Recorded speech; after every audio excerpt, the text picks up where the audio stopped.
कौन है शिवजी से भी समर्थ। एक बार एक भस्मागिरी नाम का शिवजी का साधक था जो आगे जाकर भस्मासुर कहलाया। उसने शिवजी के द्वार पर कैलाश पर्वत के सामने शीर्षासन योग मुद्रा में भगवान शिवजी की साधना करनी प्रारंभ कर दी। 12 वर्ष की तपस्या के बाद माता पार्वती जी ने भगवान शिवजी से कहा कि हे स्वामी, आपका ये भक्त 12 वर्ष से आपकी साधना में लीन है। इसका क्या अभीष्ट है, उसे संतुष्ट कीजिए भगवान। अपनी पत्नी पार्वती जी की बात सुनकर भगवान शिव भस्मासुर के पास आए और कहा, उठो भस्मागिरी, मैं तुम्हारी तपस्या से प्रसन्न हूं। बोलो, क्या चाहिए तुम्हें? प्रभु, पहले आप वचनबद्ध होइए, तब मांगूंगा। ठीक है, हो गया वचनबद्ध। बोलो, क्या चाहते हो? भस्मागिरी ने अपनी शीर्षासन योग मुद्रा त्यागी और सीधा खड़ा होकर बोला, भगवान, मुझे आपका ये भस्म कंडा दे दीजिए। भगवान शिवजी के पास एक ऐसा कड़ा था जिसे अगर किसी भी जीव के सिर के ऊपर लाकर भस्म बोल दें तो वो भस्म हो जाता था। भगवान शिव ने विचार किया कि साधु आदमी है और जंगलों में रहता है, तपस्या के दौरान जंगली जानवरों से अपनी रक्षा के लिए मांग रहा होगा। शिवजी वचनबद्ध थे। उन्होंने अपना कड़ा निकालकर भस्मागिरी को दे दिया। ठीक है भस्मगिरी, तथास्तु। लो कड़ा। भस्मागिरी ने भस्म कंडा ले लिया। जैसे ही भस्मागिरी के हाथ में कड़ा आया, वैसे ही भस्मागिरी ने अपने हाव भाव बदल लिए। बोले शिवजी होशियार, आज मैं तुझे मारूंगा और पार्वती को अपनी पत्नी बनाऊंगा। भगवान शिवजी डर गए और अपनी जान बचाने के लिए वहां से भाग निकले। भस्मागिरी भी शिवजी को मारने के लिए उनके पीछे पीछे दौड़ पड़ा। दोनों अपनी पूरी गति से भाग रहे थे। भगवान शिव ने जब देखा कि आज तो मेरी जान जाएगी, तब उन्होंने परमात्मा को याद किया।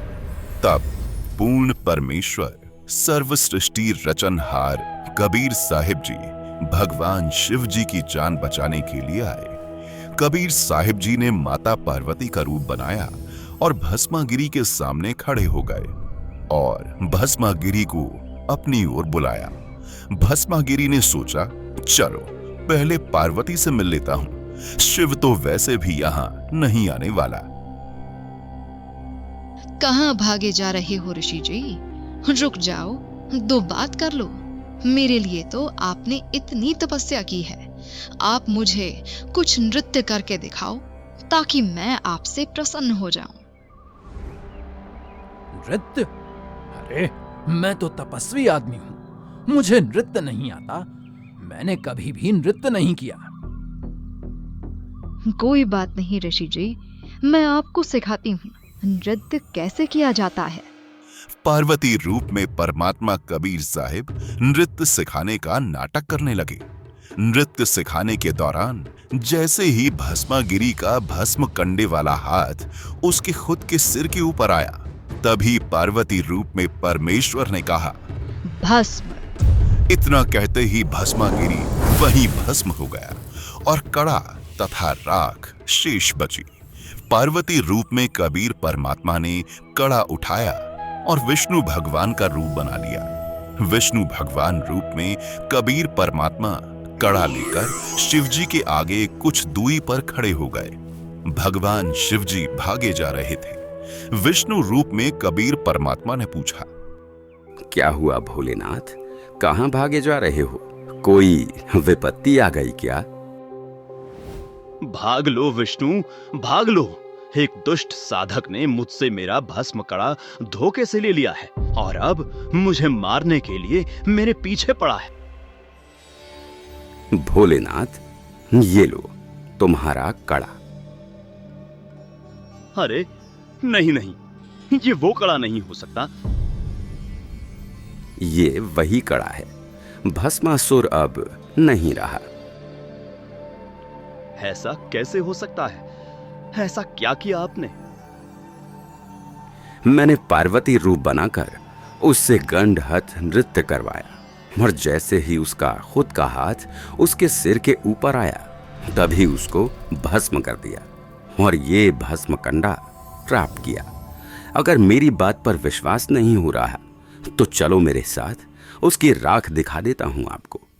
जब भगवान शिव ने भस्मासुर की राख देख ली तब उन्हें विष्णु रूप में आए कबीर परमात्मा की बातों पर विश्वास हुआ।